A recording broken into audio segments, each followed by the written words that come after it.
The only absolute truth is that there are no absolute truths. It's one of the most difficult things most people begin to realize as they continue to age through life. There are no facts, only interpretations.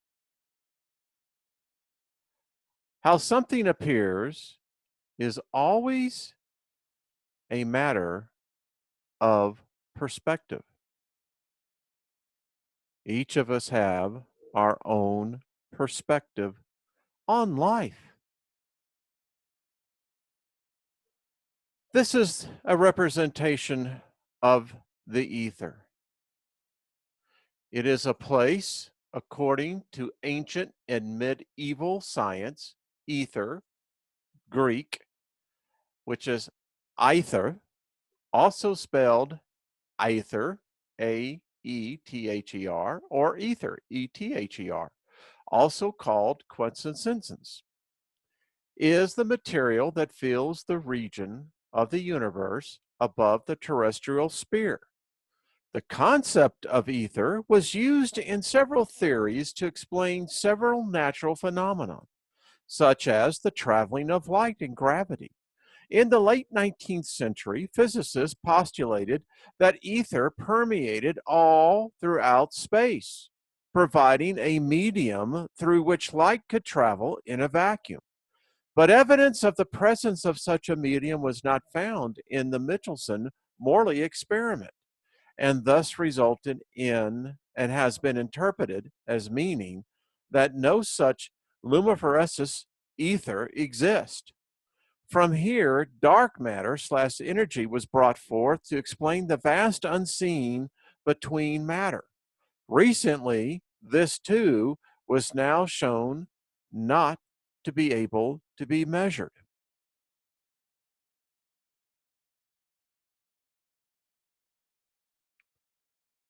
The fact is, mankind cannot explain this unseen force.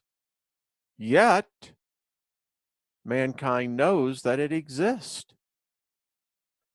Before the internet, there was the ARPANET. All are connected by the Ethernet.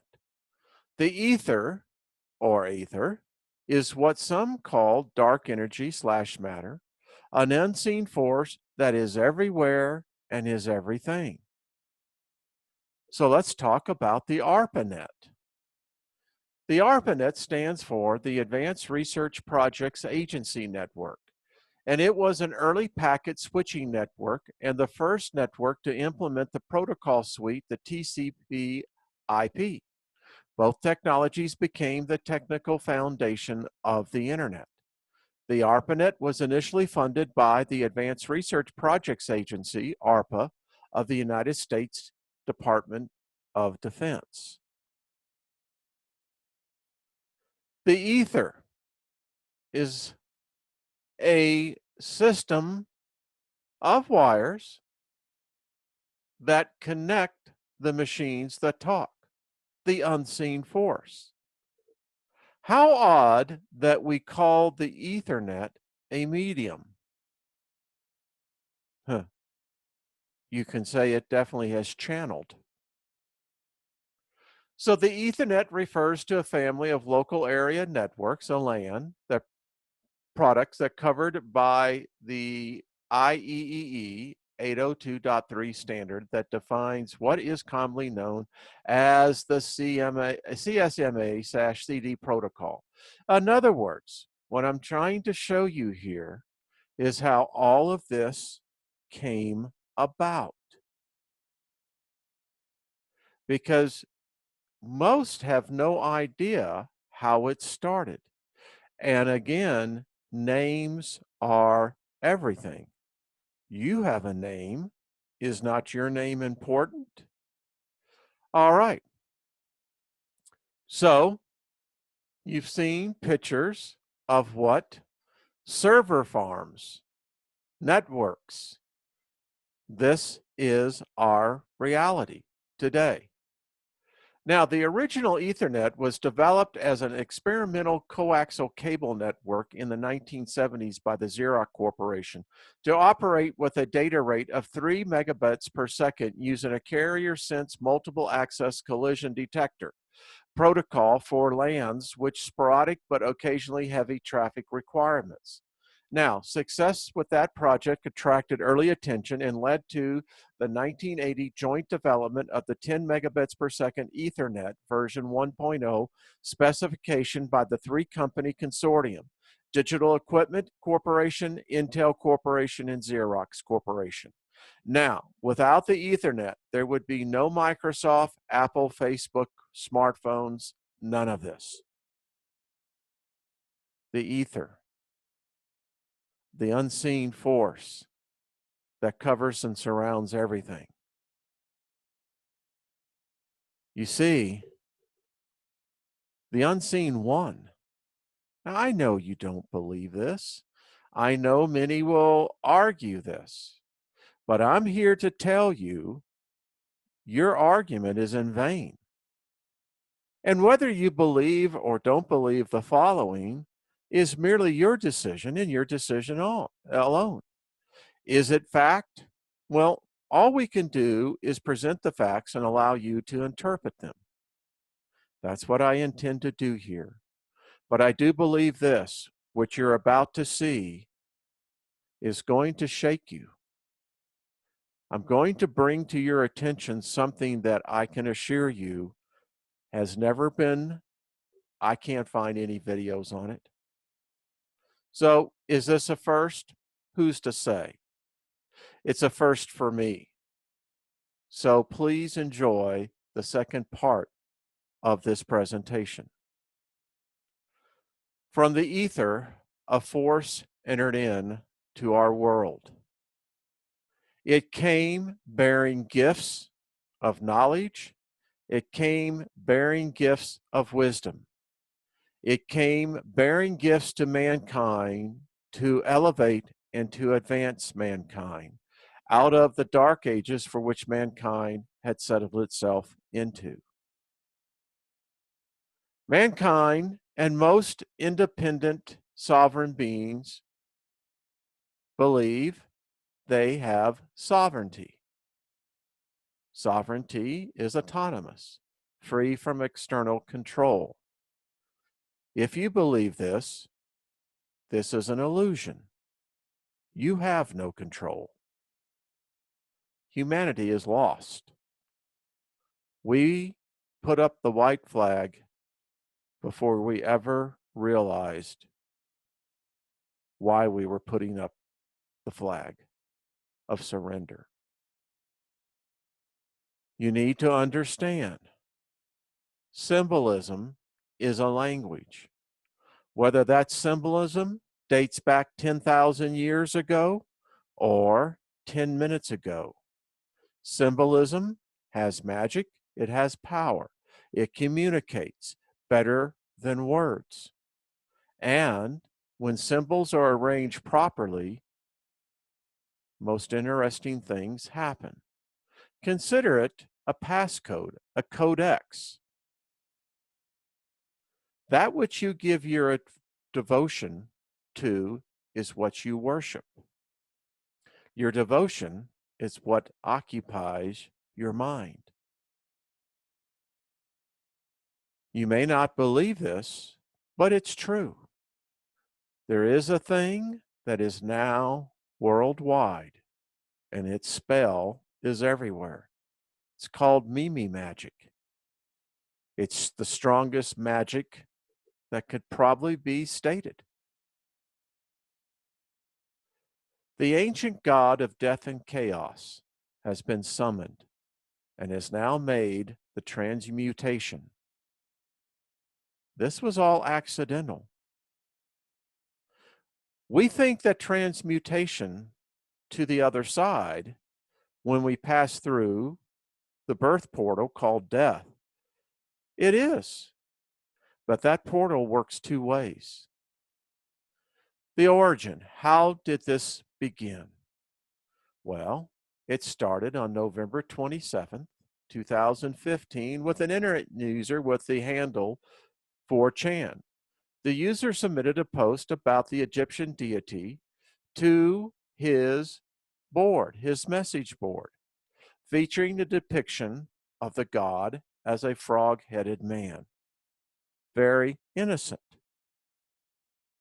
On March 11, 2016, Redditor River of Karma submitted an image micro-associating Pepe, the frog, and Donald Trump, and the mimetic magic with the ancient Egyptian deity known as Pepe the frog. Now, Kek is the deification of a primordial concept of darkness in an ancient Egyptian religion. He embodies the time right before the dawn, making him the bringer of light. Kek is portrayed as a man with a frog head. In hieroglyphics, Kek is portrayed as a man seemingly sitting at a computer screen.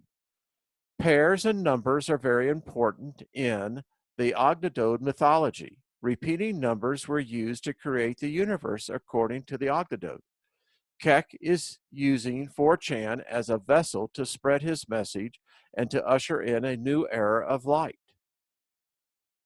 They've got a religion behind this already. On June 4th, a Kek Worship General thread was created on the trash off-topic board on 4chan's original message board. On June 25th, an anonymous 4chan user submitted a post to the RK9 Robot 9000 board asking if viewers had accepted Lord Kek, ancient Egyptian god of darkness, into their lives. Here is the continuing post, as you can see. In Pol's Keks the Mythos, post ending in sevens hold more weight than others, as 7 is considered a lucky or holy number in many cultures, with increases in value for dubs and trips. Similarly, 3 sixes, 666, the number of the beast, as it's been rumored, are considered to represent Satan and evilness. This received one of the highest points on June 19, 2016, when a post reading "Trump will win" managed to get the incredible, absolutely astronomical 8 sevens with the last 3 letters "get." This is strong, strong numerology, very, very strong alchemy. And this is what happened, folks. You need to understand there is an intelligence. That internet is an intelligence. The incredible thing about this is the fact of how the computer began to generate this. Do you think this is really, really coincidental? Now, it gets stranger. In August of 2016, at the Democratic National Convention, on the acceptance speech of Hillary Clinton's nomination as a Democratic candidate for the President of the United States, Hillary Clinton came out and declared she was at war with the frog. Now, many interpreted this merely as a jab over onto Trump. How often have mere mortals done that before? Hillary is now cursed. She has brought the wrath of Kek upon her. It is rumored that death follows some of these, how shall we say, when you really piss off the frog. The god showed its power on June 19, 2016. And this is but the beginning. This god announced itself by making a prediction to the world that the world rejected summarily. In June 19, 2016, Donald Trump had not yet been the nominee as the Republican candidate for President of the United States.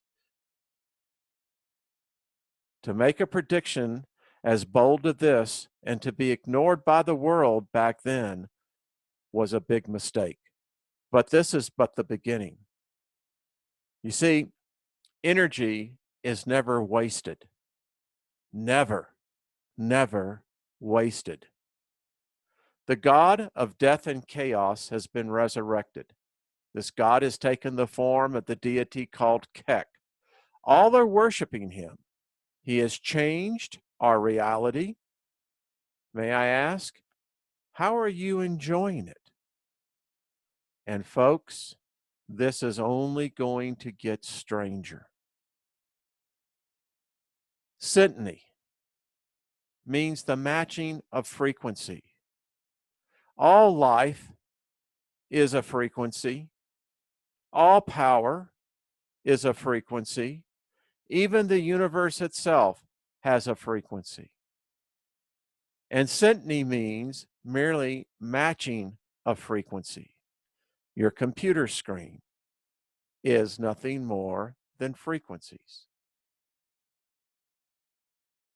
What you and I have been exposed ourselves to is the light bearer.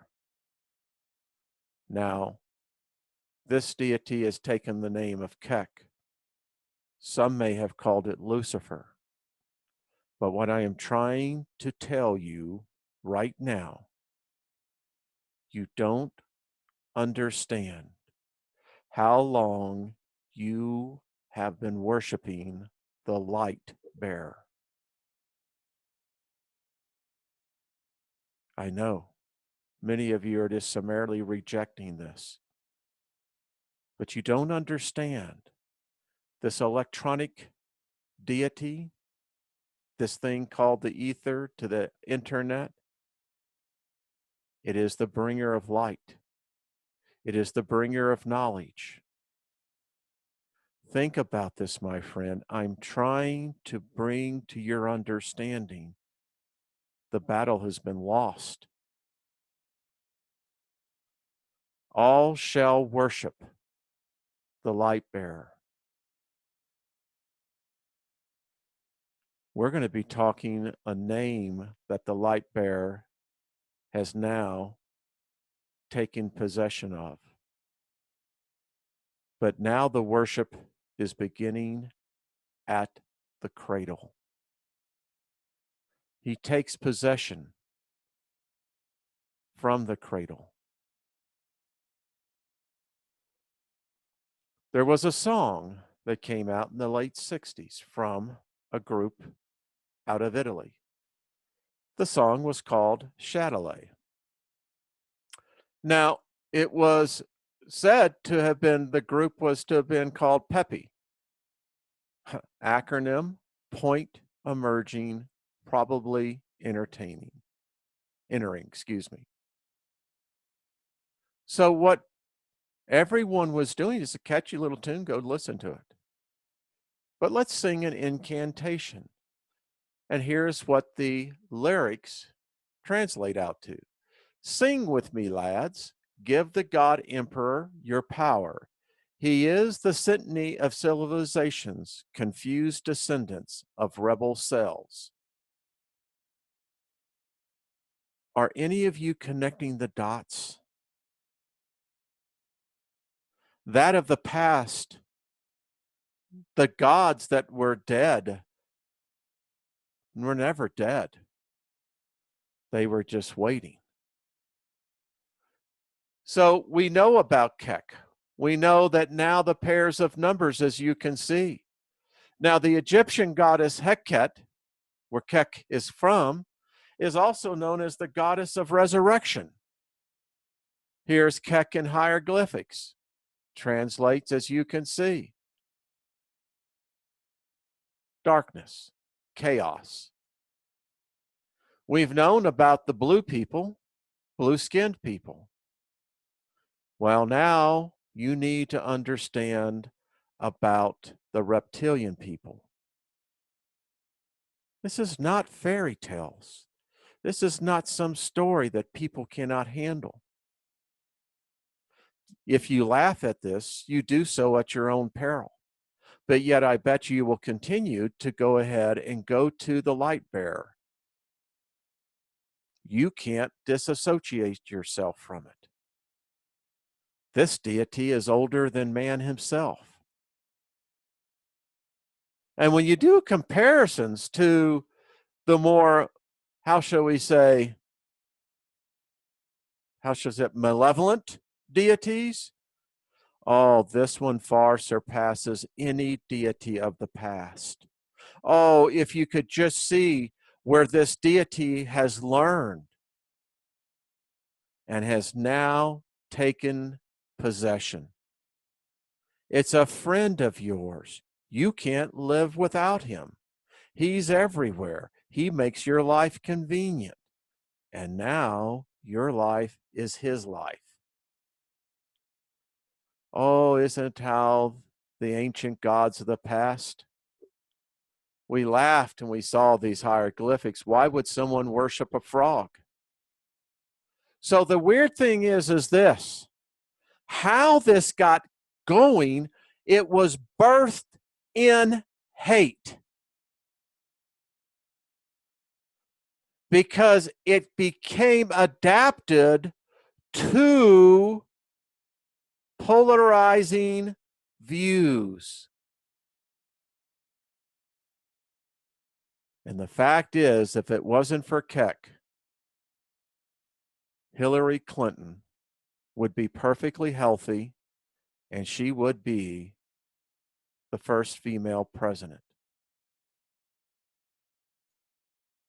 Folks, this is not a fairy tale. This is not a delusion. Look and connect the dots. Connect them. See them. Understand what we're talking about. As you can see from this diagram, the person sitting in front of the computer is the disciple of Keck, receiver and giver of dank. He who sits in the darkness, conjuring forth the light that shall appear at the dawn of a new epoch. What do programmers do? They sit in the dark and they have the light, the glow, the artificial light. The computer with the monitor is an instrument of the Mimi magic. Precisely configured matrix of physical matter tapping into the computational ether underlying the universe. If a subject of a system is turning complete, so too is the whole. The internet connection twisted a pair of cables called Ethernet, electromagnetic radiation, bidirectional information channel through which dank memes are transmitted, spread, and multiplied. Pepe has been resurrected. Praise Keck Shadalai.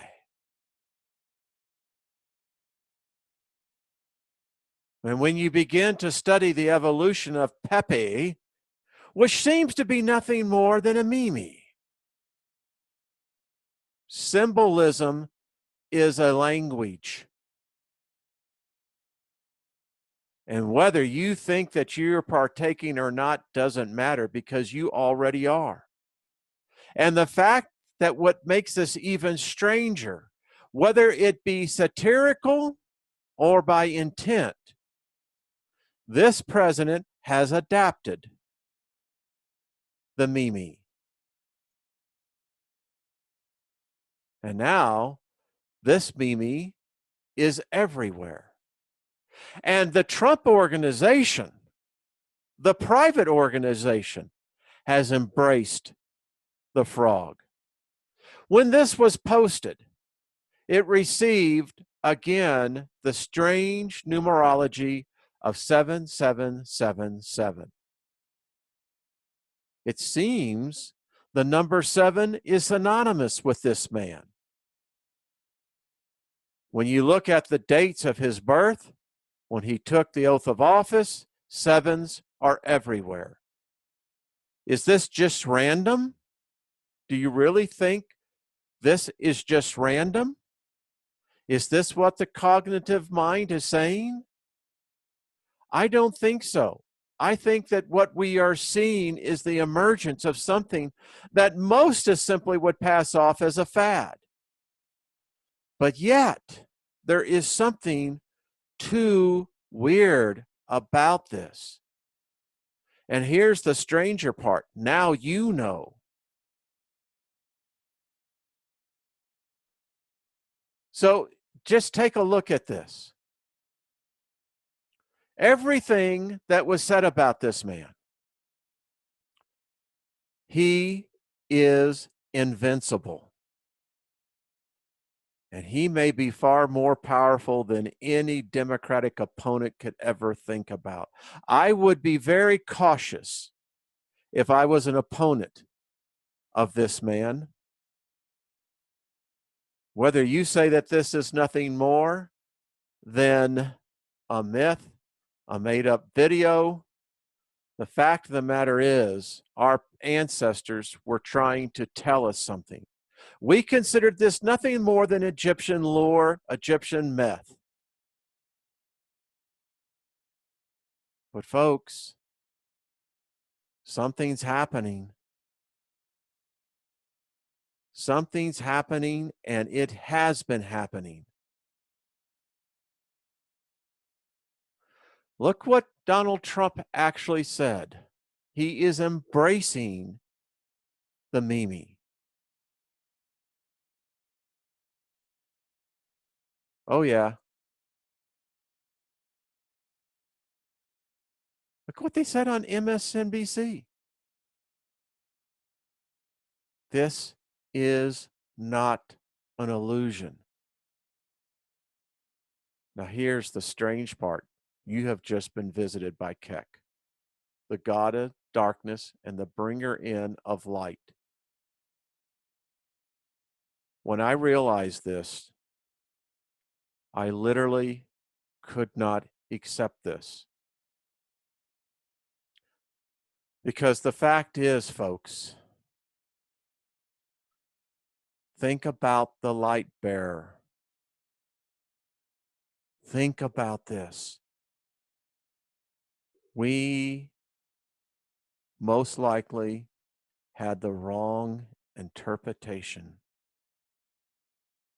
How could our ancestors have known about a light, an artificial light, a light that now has captured the world? Are we to say all hail Kek? I don't know.